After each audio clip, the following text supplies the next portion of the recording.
Hatimaye shauri la mshambuliaji wa klabu ya Simba juu ya kesi yake ya utovu wa nidhamu hatimaye imetoka na Jonathan Soa ameshahukumiwa kwa kushushwa na kuwa kwenye kikosi cha vijana kwa maana under 20 ambako huko ndipo atakuwa anafanya mazoezi. Naitwa Leopard John, niko hapa na Shabil Daniel tukienda kuangalia mara baada ya kukuruka kara nyingi, hatimaye klabu ya Simba imetoa hukumu kwa The Black Lion, miongoni mwa washambuliaji ambao binafsi yangu na wapigia upatu kwa 100% kutokana na ubora wao ambao wako nao. Na kwenda kuangazia kwa hii klabu ya Simba wamefanya sawa ama kuna namna nyingine ambayo ilibidi wafanye kwa maslahi ya klabu moja kwa moja. Shabil, klabu ya Simba ukiangalia haina mshambuliaji wa kumzidi Jonathan Soa by profile.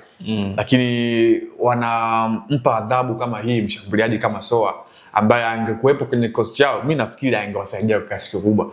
Hata tu angekuwa backup ya Gomez, lakini angekuwa ni msaada mkubwa. Kwa hili ambalo amelitoa kwa kumpeleka timu za vijana, unafikiri ni funzo na fundisho kwa Soa mwenyewe lakini pia kwa players wengine wote wa Simba? Yes, nafikiri Simba ni kama vile wana set standard ya kinidhamu kwa ajili ya future ya vitu kama hivi ambavyo vimetokea kwa Jonathan Soa. Na nadhani ni fundisho pia kwa wachezaji ambao watajaribu kufanya labda kile ambacho alikuwa amekifanya Jonathan Soa ambacho kimempeleka kwenye kimemshusha mpaka akatumikia timu ya vijana kama sehemu ya uangalizi. Ni muda mrefu sana tuje kusikia klabu hizi kubwa za Simba na Yanga zikitoa adhabu za aina hii. Mara nyingi huwa ni fine ama kusimamishwa, baadaye ukitokea msamaha unarudi kwenye kundi. Lakini kwa hichi ambacho kimetokea kwa Simba kumpeleka mchezaji katika timu za vijana, nafikiri ni kitu sio cha kawaida. Sio kitu cha kawaida, ni kitu ambacho kinatuma message pia kwa wachezaji kama ambavyo nimezungumza. Kwa hiyo tusubiri tuone ni mchezaji atarespond vipi. Je, atakubali kwenda kwenye kufanya mazoezi na timu za vijana chini ya miaka 20? Fine, anaweza kukubali kulipa, lakini nataka nione atakubali kwenda kufanya kazi chini ya Mwalimu John Boko na kikosi cha under 20. Sawa. Hii inaashiria nini hasa kwa Soa mwenyewe, kwamba ndio hivyo tena anamalizia msimu mmoja uliobakia na kikosi cha Simba and then msimu ukimalizika baadaye bye bye, ama kuna mkakati ambao pengine uongozi wa Simba wamesha zungumza na Soa hasa kuelekea msimu ujao? Kwanza sasa hivi ni kama kuna imani ambayo imeshavunjika baina ya pande zote hizi mbili, upande wa mchezaji lakini pia upande wa viongozi juu ya mchezaji. Sasa imani kisha kuwa broken, ina maana hakuna maisha marefu ya watu hawa wawili kuendelea kufanya kazi kwa pamoja. Na uwezo kufanya kazi na mtu ambaye humwamini. Yaani hata wewe leo hii Yusufu hapo akiwa kuamini, unatoka hapa tu unaondoka, hata kuita tena. Au mimi tukiwa tuaminiani hatuwezi kufanya kazi katika ufanisi ule ambao unahitajika. Kwa hiyo kama imani hiyo imevunjika baina ya pande zote hizi mbili, there's no way tutaendelea kumuona Jonathan Soa ama tutamuona Soa tena akirejea katika kikosi cha kwanza cha Simba, hata kama ametozwa fine, hata kama amepewa adhabu ya kurudi kwenye timu za vijana. Ninapojua mimi akili zake yule mchezaji, anaweza pia kagomea kwenda kufanya mazoezi. Yaani sitoshangaa nikisikia pia hajaripoti kwa John Boko, mwalimu wa timu ya vijana chini ya miaka 20. Yaani sitoshangaa na tutarudi hapa kuzungumza hili.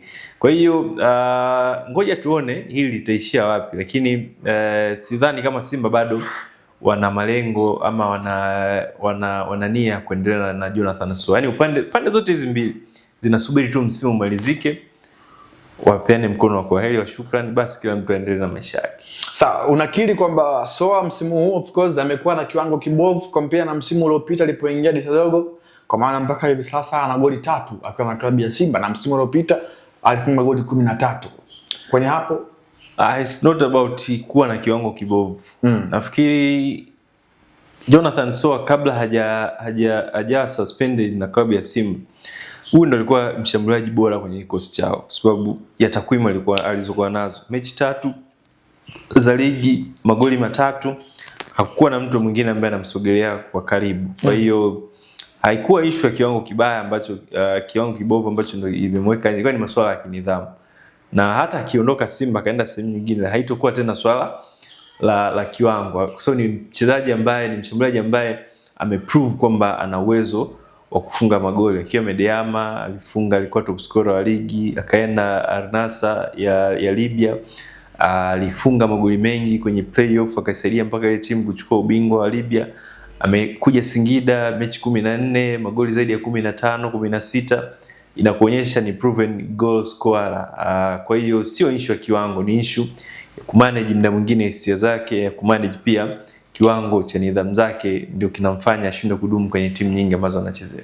Sawa, kwenye hili sasa, katika upande wa nidhamu, hasa kwa upande wa klabu ya Simba, wamejipambanua kwamba wanazingatia nidhamu zaidi kuliko msaada wa mchezaji kwenye timu moja kwa moja. Yes. Yaani hakuna sehemu ambapo utafanikiwa kwenye mazingira yoyote kama discipline haianzi afu mambo mengine yakafuata. Yaani kama huna discipline huwezi ukaifanya kazi yako kwa ufanisi mzuri. Yaani huna discipline utachelewa kazini. Huna discipline utafanya kazi bora liende na kukwamisha malengo ya taasisi husika. Kwa hiyo kama huna discipline hakuna chochote ambacho wewe kari yako haiwezi kumove kwenda juu, na taasisi, malengo ya taasisi ambayo unaifanyia kazi haiwezi kufikia malengo, kwa sababu inamfanya kazi ambaye anafanya kazi bora liende. Sasa tumalizie kidogo, neno moja la kumwambia Lusamwa na klabu ya Simba. Nitamwambia nini? Endelee kuisupport timu. Sawa. Na mtazamaji, hayo ni ya Jonathan Soa, ambaye huyu ni mshambuliaji wa klabu ya Simba ambaye hatimaye adhabu yake imetoka kutokana na kile ambacho kinatajwa kutokuwa na kuwa na utovu wa nidhamu, hasa akiwa kwenye kikosi cha wekundu wa Msimbazi Simba, na hatimaye ameshushwa daraja na kuwa kwenye timu za vijana under 20 na under 17, ambako huko iko chini ya John Raphael Bocco, mfungaji bora wa muda wote wa ligi kuu ya NBC Premier League. Hadi wakati mwingine, Anwar TV, sauti ya mtaa.